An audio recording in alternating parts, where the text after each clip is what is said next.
Comment faire entendre ses premières idées musicales au réalisateur? Au piano, des premiers thèmes ou alors des maquettes?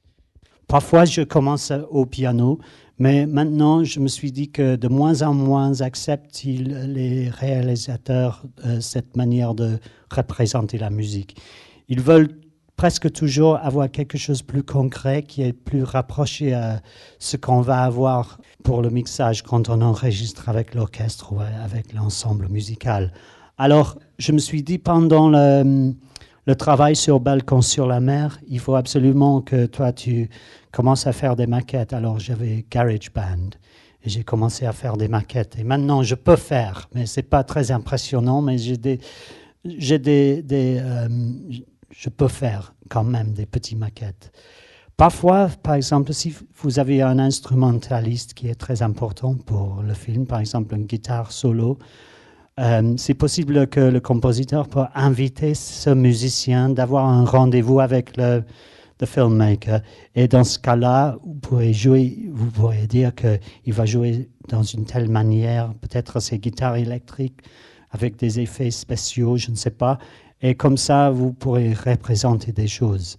Mais moi, je préfère au début commencer avec le piano, parce que comme ça, si Nicole Garcia dit, est-ce que c'est possible de faire plus triste, plus gai, moins gai? Tu peux immédiatement faire un changement de la manière dont tu joues le morceau. Alors, c'est très flexible et ça peut changer selon le moment. Quelle est la situation idéale pour toi? Tu préfères intervenir au moment du scénario ou alors tu as vraiment besoin de l'image? Qu'est-ce qui t'inspire le plus pour ta musique? Ça dépend parce que, par exemple, avec Shakespeare in Love, il a fallu commencer très tôt parce qu'il y a des danses là-dedans. Par contre, il y a d'autres films où peut-être il a eu un autre compositeur, ça arrive assez souvent maintenant, ou peut-être ils ont voulu faire un film sans musique originale et puis ils ont changé d'avis et il vient chez vous assez tard pour dire est-ce que vous pourriez faire ce film, est-ce que ça vous intéresse? Et dans ce cas-là, l'inspiration, ça vient de l'angoisse de faire un travail comme ça dans 2 semaines. Et en même temps, pour la plupart, la vraie chose, c'est l'image pour moi. Même si j'aime bien le scénario, quand vous voyez comme film, même en montage, il y a un plan, par exemple. Ou, par exemple, il y a un film qui s'appelle Charlotte Gray, où il y a des enfants qui étaient pris dans un train pour aller dans des camps de concentration pendant la Deuxième Guerre mondiale.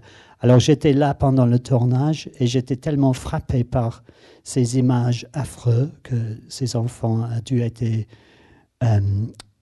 pris et aller en Allemagne pour mourir, que ça, c'était le centre où j'ai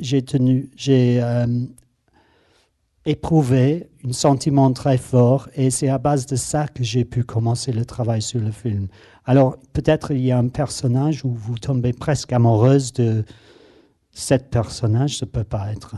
C'est pas forcément une femme, c'est-à-dire qu'il y a quelqu'un dont vous éprouvez une sensation de sympathie très forte et c'est par cette route que vous entrez dans l'imagination du film.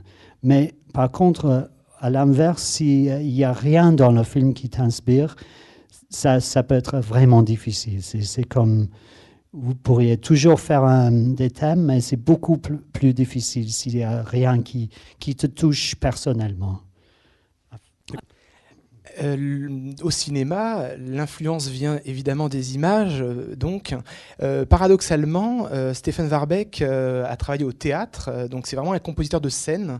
Il est, par exemple, le directeur musical du Royal Shakespeare Company et également à un groupe de musique, The Keepers. Et je crois aussi que c'est assez fréquent en Grande-Bretagne. Patrick Doyle, par exemple, avant de faire du cinéma, a appartenu à la troupe de théâtre de Kenneth Branagh. Est-ce le même métier? En quoi justement travailler au théâtre ou pour la scène permet aide à travailler pour le cinéma? Est-ce que c'est un travail de préparation pour cela ou est-ce vraiment 2 choses différentes? Alors, si on considère la musique du théâtre, il y a des variations infinies là-dedans parce que tu peux avoir une pièce de théâtre où il s'agit des chansons. Autrement, c'est plutôt un bruitage de vent ou de, je ne sais pas, des soupirs ou des choses très abstraites. Alors, il y a tout un royaume très large de possibilités dans le théâtre. Ce que j'aime bien, c'est de partager un travail avec des gens, c'est d'être dans le même endroit des créateurs de théâtre. Et ça peut changer tous les jours, on fait des petits raccords. C'est jamais définitif parce qu'en théâtre, ça change. Toutes les séances sont différentes, tous les soirs sont différents, toutes les réactions sont différentes. Alors c'est très vivant et c'est beaucoup moins stress parce que si c'est pas bien ce soir, ce sera peut-être mieux le lendemain. Alors ça c'est intéressant. Mais par contre, je trouve ce qui a été utile pour moi après mon travail dans le théâtre, c'est de trouver une sympathie pour le métier des comédiens. Alors, et ça peut vous donner la moyen d'entrer dans l'imagination d'un comédien et la manière dont il se comporte envers son personnage. Alors, je trouve que c'est très utile. Et parfois, c'est rapproché à l'art de musique de cinéma. Parfois, c'est tellement différent. C'est pas très facile de faire une généralisation. Plusieurs films avec John Madden, donc Shakespeare in Love et plusieurs autres. Quelle est cette collaboration? Quelle est la spécificité de cette collaboration? Et en quoi ça change de retrouver un réalisateur? Des discussions n'ont plus lieu après, puisqu'on connaît la personne. Comment ça se passe avec John Madden? Au début, avec John Madden, j'aurais dit que c'est bien parce qu'on trouve qu'on est devenu très vite copains, collègues, amis. Et puis, c'était très agréable de passer des journées ensemble. Il est très, très intelligent. Il a des instincts très impressionnants envers la musique. Je crois qu'il a fait 3 films maintenant sans moi, depuis le film The Proof. Mais dans l'époque où on travaillait ensemble pendant à peu près 10 ans, avec des films de télévision puis des films de cinéma, et je dis que ses sensibilités envers la musique sont très aiguës. Et puis, il peut retenir un thème, il peut te dire « Ah, c'était pas mal ce que vous avez joué hier. Peut-être si au début du matinée, vous avez joué quelque chose. Est-ce qu'on pourra essayer ça sur ce morceau ?» Alors, c'est un travail très, très détaillé qu'il fait, mais très généreux et très... et de moins en moins à dire. C'est-à-dire que vous trouvez qu'il y a un shorthand, je ne sais pas ça en français, une manière de shortcuts, un raccourci que vous arrivez à dire des choses sans dire rien, sans rien dire. Alors c'est bien parce que c'est comme la première fois que vous rencontrez quelqu'un, il faut déterminer quelle que soit la personne. Et comme avec Nicole, il a fallu par exemple quelques semaines avant qu'on puisse vraiment se parler d'une manière convaincante sur ce thème. Finalement, c'était vraiment bien et j'aimerais bien travailler avec elle encore. Mais c'est petit à petit qu'on fait connaissance de filmmaker. Être compositeur de film, c'est aussi être un peu caméléon, changer de style. Pourtant, votre musique est vraiment allée sur des mélodrames, essentiellement. Est-ce parce que l'Oscar de Shakespeare in Love a créé une étiquette, Stephen Warbeck, compositeur de mélodrames, ou alors est-ce le choix de votre choix, ou alors, je ne sais pas comment... Je ne sais pas si c'est le cas, parce que j'ai fait beaucoup de... Je viens de faire un film l'année dernière qui était aux États-Unis, qui était plutôt guitare électrique et très, très sombre, vraiment sombre. Il s'agissait de quelqu'un, il commence à neiger, le caractère principal se décide d'aller se promener dans la neige, il laisse son petit enfant de 4 ans dans la voiture. Oh, quelle stupidité énorme! Et tu sais dès le début qu'il va mourir. 10 minutes après le début du film, l'enfant est mort. Alors, à la fin du film, il se suicide. Alors, c'est très, très heureux. Mais alors... Mais il faut avoir du sympathie pour ce caractère. Mais tu dépenses le film entier pour dire pourquoi tu as fait ça, espèce de... Mais je crois que on ne me donne pas des films policiers d'habitude. On ne me donne pas des action films. Et ça, je suis très heureux de ne pas faire ça. Mais je crois que je travaille toujours dans des films très différents. Alors, j'ai l'impression que parfois c'est un truc électronique, parfois un truc inspiré par jazz, parfois plutôt orchestral. Les réalisateurs souvent donnent des références à des compositeurs. Est-ce que ça t'est arrivé dans ton travail, plus en France qu'aux États-Unis ou pas du tout? Il n'y a pas de différence. Des références musicales données, par exemple, faire une musique dans cette couleur en citant d'autres compositeurs. Ça se fait souvent parce que les réalisateurs n'ont pas forcément le langage musical. Et c'est un moyen aussi de communiquer aux compositeurs les souhaits du réalisateur. Oui, ça arrive très très souvent. Et même quand ça n'arrive pas, il veut faire ça. Et vous les voyez sur le Mac en cherchant le iTunes et il se dit non, je ne vais pas jouer ça. Et par contre, c'est utile et en même temps, ce n'est pas forcément idéal parce que ça peut vous mener dans une direction fausse. Et puis, il faut vraiment respecter les premières idées que vous avez par rapport au film. Mais en même temps, il faut que le compositeur écoute les idées de metteur en scène parce que c'est son film à lui. Mais c'est vrai qu'il faut un moyen de trouver le style de musique qu'il faut. Alors, par exemple, ils vont jouer un morceau de Miles Davis, de Kind of Blue, quelque chose comme ça, et vous allez dire « Ah oui, je vois où c'est ». Et ça peut être inspirant. Par contre, si je joue un morceau qui vient d'un film que vous avez entendu 1000 fois sur des films, ça peut être un peu emmerdant.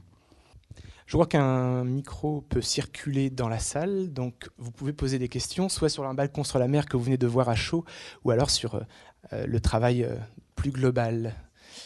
Et donc là, il y a une personne qui prend le micro. Bonjour, j'ai 2 questions. La première, c'est vous habitez en France maintenant et vous travaillez avec des Français et avec des Américains et des Anglais. Étant donné l'éducation générale assez faible en musique qu'il y a en France, est-ce qu'il y a des grandes différences entre la collaboration entre les 2 pays ou entre les 3 pays en termes d'éducation générale et de votre rapport aux gens avec lesquels vous travaillez, aux réalisateurs ou aux producteurs? Et voilà, c'est la première. J'aurais dit que la différence, c'est pas question d'enseignement de musique, c'est plutôt question de sensibilité. Moi, je préférais souvent travailler avec quelqu'un qui n'a pas peut-être de la formation musicale, parce que il peut ou elle peut suivre les instincts et parler sur un côté plutôt émotionnel, instinctif de la musique. Par exemple, Mai Wen ou Nicole Garcia, je ne sais pas, peut-être c'est pas vrai, mais j'ai l'impression qu'ils n'ont pas vraiment une formation musicale, mais par contre, au bout de quelques semaines, elles ont pu expliquer ce qu'elles voulaient pour leur film avec des adjectifs plutôt envers les émotions que les adjectifs qui tiennent aux termes musicaux. Alors, ça, c'est pas grave, selon moi, qu'ils n'aient pas une formation musicale. C'est peut-être plutôt un avantage. Par contre, j'admire la manière dont vous continuez là en France de respecter l'imagination de l'auteur. Et je crois que ça évolue moins vite dans la direction commerciale qu'on poursuit chez nous. Alors, et j'habite à côté de Londres, mais je travaille en France, vous avez raison. Oui. La deuxième question, c'est qu'est-ce que vous faites quand, au fur et à mesure de la collaboration, vous aimez de moins en moins le film, vous vous rendez compte que ce n'est pas du tout ce que vous aviez pensé au début? Alors, je ne sais pas, pour dire vrai, c'est que c'est possible de faire presque avec les yeux fermés. C'est-à-dire, mais c'est vraiment nul de travailler comme ça. Mais parfois, vous vous dites, alors je vais faire une musique qui me plaît à moi et je vais faire ce que je peux, mais les rapports avec le metteur en scène, c'est vraiment ça va très, très mal. Alors il faut en sortir avec quelque chose, il faut faire quelque chose quand même. Parfois ça se termine. Mais c'est pas très agréable cette sensation. Et puis parfois, vous avez lu le scénario, ce qui peut être très magnifique, et puis vous regardez le film, il est beaucoup moins bien. Et parfois, c'est juste que les rapports sont très difficiles. Je suis en train de travailler avec un metteur en scène iranien, et je suis tellement impressionné par son humanité et son, comment dire, pas dans un sens trop exagéré, mais c'est-à-dire que même si vous faites un pas dans une direction qu'il n'aime pas, il dit, moi je trouve que ça c'est magnifique, mais on aurait plutôt voulu que vous ayez dans une autre direction comme ça. C'est-à-dire que quand on travaille, même s'il y a des désaccords, si on respecte chacun l'autre, c'est facile. Mais si c'est que, oh non, c'est pas comme ça qu'il faut faire la musique pour notre film. Si c'est comme fermer la porte chaque fois, c'est vraiment, vraiment dur. Mais par contre, c'est un métier qui est très, très agréable. Je me plains pas. Je suis en Aubagne, c'est pas mal. Avant de continuer sur les questions, juste un contre-exemple, peut-être Jean-Jacques Hano, qui est français, mais je crois qu'il connaît quand même bien la musique. Comment ça s'est passé sur Two Brothers ? Je l'ai trouvé formidable dès le début. Je ne sais pas, il est tellement chaleureux. Je trouvais impeccable. J'aurais dit que si je le vois, je serais ravi de le voir. Il est très, très professionnel et il sait ce qu'il veut faire. Je ne dis pas que tous ses films sont très réussis, mais c'est quelqu'un qui veut essayer des choses, qui t'a demandé de faire la musique pour ses films parce que il connaît déjà votre musique, alors c'est pas dilué avec des idées que c'est les producteurs qui vous ont choisi. C'est vraiment, il y entre avec le cœur ouvert et c'est impressionnant et très, très, très agréable. En même temps, s'il y a peut-être des thèmes ou des moments qu'il n'aime pas, on va en parler, on va changer des choses, mais c'est dans un esprit de collaboration qui me convient parfaitement. Oui, bonjour. Je voulais savoir finalement comment votre travail se passait au quotidien. C'est-à-dire, est-ce que vous avez besoin de travailler sur plusieurs projets de front, ou est-ce que vous pouvez, par exemple, vous consacrer pendant quelques mois uniquement à un film pour vraiment être imprégné par ce film-là, ou voilà, est-ce que vous avez, selon votre humeur, besoin de changer au cours de la journée, de projet, ou au cours d'un mois, voilà, comment ça se passe ? Je préfère ne pas faire deux choses à la fois, mais par contre, les plannings des films bougent tellement souvent que ça arrive assez souvent que vous êtes en train de faire deux choses en même temps. Alors, je trouve que c'est très difficile de changer la tête, de changer la position de tes pensées. Un jour, c'est une bataille qui a lieu il y a 1000 ans sur des chevaux avec des têtes qui vont partout, du sang partout. Et l'autre jour, c'est un petit garçon qui est tout seul au bord de la rivière avec ses parents qui sont noyés, je ne sais pas, par exemple. Et puis, dans tes rêves, tu es tout à fait confus entre les deux et tu ne sais pas où tu es. Mais sur le niveau pratique, ça arrive très souvent.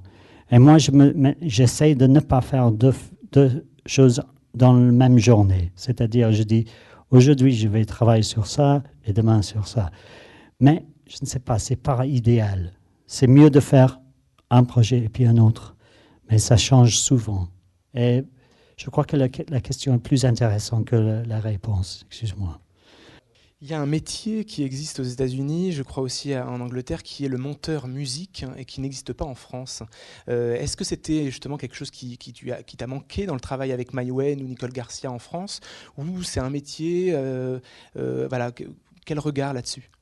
Pour vrai dire, ça ne m'a pas manqué parce que tous les deux, ces films, il n'y a pas beaucoup de musique. C'est-à-dire que c'est facile à gérer les moments où il y a de la musique, c'est facile à tailler la musique à des moments comme ça. Par contre, ici, si c'est un grand film avec des séquences d'action et avec 1 heure ou 90 minutes de musique, le travail, ça devient plutôt administratif et technique et il y a moins de temps pour la création. Dans ce cas-là, c'est très très utile d'avoir un music editor. Par exemple, ce film iranien dont je parlais tout à l'heure, c'est presque 100 minutes de musique. Il y a 67 morceaux de musique. Alors, ce sera impossible sans musique, sans un music editor. Pas impossible, mais il va falloir des mois, ce qu'on n'a pas. Parfois, c'est bien de travailler avec un programmeur aussi. Ça dépend du projet. Il n'y a pas de règle oui ou non, je crois. Et tout le pouvoir en France est donné au mixeur. C'est lui qui va après, finalement, jouer ce rôle. Quelle est ta relation avec les mixeurs? Assistes-tu aux séances de mixage Parfois, j'y vais quand je peux y aller. Je trouve que c'est très utile d'être là. Et parfois, c'est d'être là pour dire, moi, je suis pas pour cette musique, je veux que vous enlèvez cette musique. Parce que parfois, quand vous l'entendez avec le bruitage, tout ça, vous dites que c'est pas nécessaire. Alors, il y a des décisions comme ça, ou par exemple, peut-être il y a des musiques qui sont... Au revoir, monsieur. Au revoir, merci. Non, je ne vais pas dire ça. Non, il va manger, c'est tout, hein, parce qu'il est 13h, non?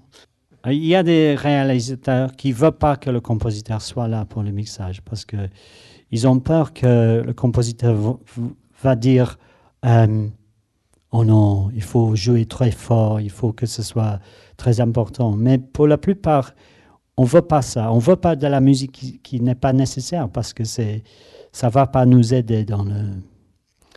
Qu'est-ce que vous faites avec la musique qui n'est pas utilisée dans les films? Alors, est-ce que vous en servez pour faire de musique pour des autres projets comme du théâtre, par exemple? Non, parce que je ne peux pas le faire, parce que je ne sais pas où c'est ces partitions. C'est dans ces cartons, je ne sais pas lesquels. Ce sont des étagères pleines de musique, je ne sais pas où sont des partitions particulières. Et en même temps, même si je pourrais trouver ces morceaux, j'aurais dit qu'il y aura quelque chose qui fait que ça ne convient pas à un autre usage. Alors ce sera plus difficile de changer cette musique pour adapter que de recommencer à faire quelque chose de nouveau. Alors c'est perdu. Mais ce n'est pas grave, parce qu'il y a tellement de musique. Ça arrive très très souvent. Et moi, j'aurais dit que je suis très heureux parce que parfois, les musiques fonctionnent mieux dans des endroits où c'était pas... l'intention était de mettre une musique, par exemple, sur une scène d'amour et on met la musique dans une scène à l'hôpital à la fin de la film où, je ne sais pas, un désastre vient d'avoir lieu et c'est beaucoup mieux. Et parfois, c'est ces accidents de placement qui provoquent les meilleures décisions dans le filmmaking. Et pour moi, ce niveau d'invention je l'attends très heureusement. Peut-être pour terminer, parlons de l'actualité, les prochains films où l'on pourra entendre tes musiques. Pour l'instant, je ne sais pas, parce que si je vous dis que ce que j'attends faire dans les mois qui viennent, peut-être je serai viré ou les films vont changer de titre. Mais pour l'instant, je suis engagé pour faire la musique dans 10 jours pour un film français qui s'appelle Populaire de Régis Roinsard, qui est la même compagnie que sa production du Trésor. C'est un film qui a lieu dans les années 50, fin des années 50. Très, très charmant, je trouve très bien. Et puis, je suis engagé sur ce film iranien qui est énorme. C'est le plus grand film iranien pour des ressources, pour le numéro de personnes là-dedans qui n'ont jamais été faits. C'est incroyable. Ça s'appelle pour l'instant Doomsday. Je ne sais pas en français c'est quoi. Le jour de jugement, c'est ça? Ouais. Ou autrement, l'homme qui dit oui. Ou autrement, l'homme qui dit non. Mais on ne sait pas encore. Et puis après ça, il y a un film en production de Daniel Thompson qui va être tourné à Cannes, je crois. Oh non, What's that lovely little Village where everyone... Saint-Tropez. Saint-Tropez, c'est ça. Dans quelques semaines, ça s'appelle Les gens qui s'embrassent. Et je crois que la musique pour ça, on va l'enregistrer pendant l'automne vers Noël, je ne sais pas. Alors, c'est les 3 projets que je suis engagé à faire pour l'instant. J'imagine que comme tout artiste, un compositeur a aussi des envies, des désirs, pas forcément que attendre les projets. Quelles seraient justement les envies de type de film, de genre de film, de réalisateur ? J'ai deux rêves peut-être au dehors du travail que je fais. C'est un de mes rêves sur le niveau professionnel. J'ai beaucoup de rêves sur le niveau personnel quand même. Mais sur le niveau professionnel, j'aurais dit que c'est d'être réalisateur. Don't tell anyone. Et l'autre, c'est de faire davantage de concerts avec mon petit ensemble. C'est ça. Ok. Ah, une dernière au fond, oui.